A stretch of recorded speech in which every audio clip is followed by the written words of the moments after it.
47. Yeah. I know obviously they're not.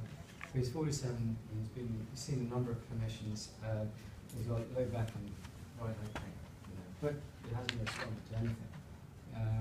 And he's even seen someone else and had an injection in the past.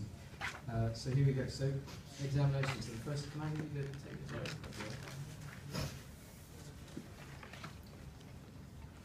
Okay, so if you could turn around and face that way. So everyone's all around the room here, so you might, I don't know if you want to just crunch in a bit, or you're happy to just, you stay there if you're happy to. So the first thing I do is look at, so like orthopedic surgeons, we're very simple, and simple mantra and examine, look at them, feel them, move them. And it's the same for spine. So I'll focus on the first thing that I want to talk about, which is their coronal plane. So you look at their coronal plane, you look at their symmetry. So you look at the shoulders, look at the inferior pole of the scapula, and you look at the top of their eye leg crest. Now, if you see an asymmetry, they either have a physiological or structural scoliosis. And there are ways of differentiating the two. The one I like the best is to look at their ribs. So if you have a physiological scoliosis, your ribs do not, your vertebra doesn't rotate, your ribs don't rotate. So if your rib cage like that, and you have a structural scoliosis, as you get into the curve, the spine, the vertebra rotate, and so do the ribs. So you end up with prominent ribs on one side. It'll be prominent at the front on one side, at the back on one side.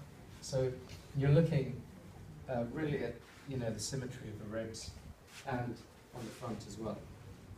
Okay, so he's got a slight asymmetry there. Now, whether that's physiological or not, we'll have a look. So to me, it's slightly more prominent here, very slightly.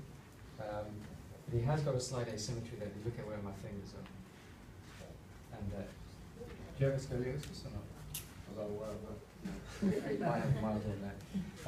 So that's the first thing I look at. The next thing, obviously, you can do is you can get into flex. So if you keep your knees straight and just bend down, and then you're looking at the curve. So sometimes it can be difficult to see. So actually, there is a slight curvature, a very slight curvature there, which doesn't correct when you flex.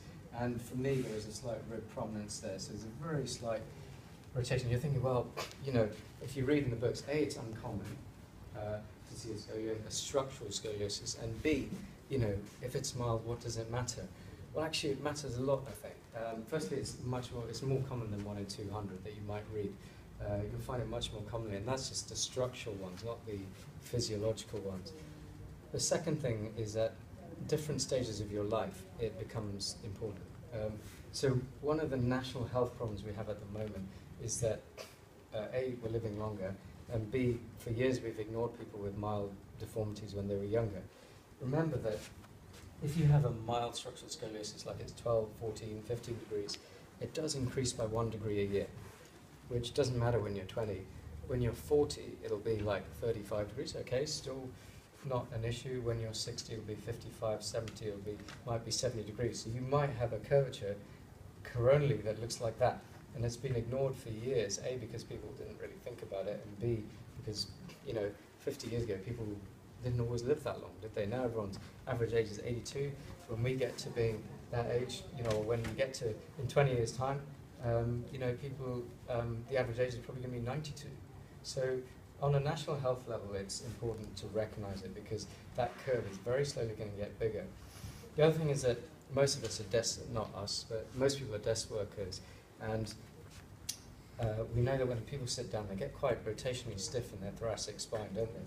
Now, if you have even a mild deformity, actually, you can actually, because of the lighting, you can actually see it's very slightly curved there. Even if you have a mild deformity, rotationally, you're inherently stiffer in rotation. That's what happens with scoliosis. And the thoracic facets, which when you look at someone front on, and you were to manipulate a spine model, it would really nicely glide over each other. But the thing is, if your vertebrae are rotating at different amounts at each level, they're not going to glide as easily. So you get an inherent stiffness. That means that you're probably putting more stress through your lower back and your neck. And for girls, it means that if one side is down, you're going to be putting your bag on that side, you're going to be slouching to that side. So earlier on in life, it actually builds up, it becomes a bit of an issue if you're a desk worker, and later on in life it becomes way more important, because as the spine increases and wears down, it's not just the curvature, but actually when you look front on, they can slip in a lateral direction, not the spondylolisthesis where they slip forward or back, but they slip laterally if you haven't got good stabilizing control, if you haven't recognized it earlier.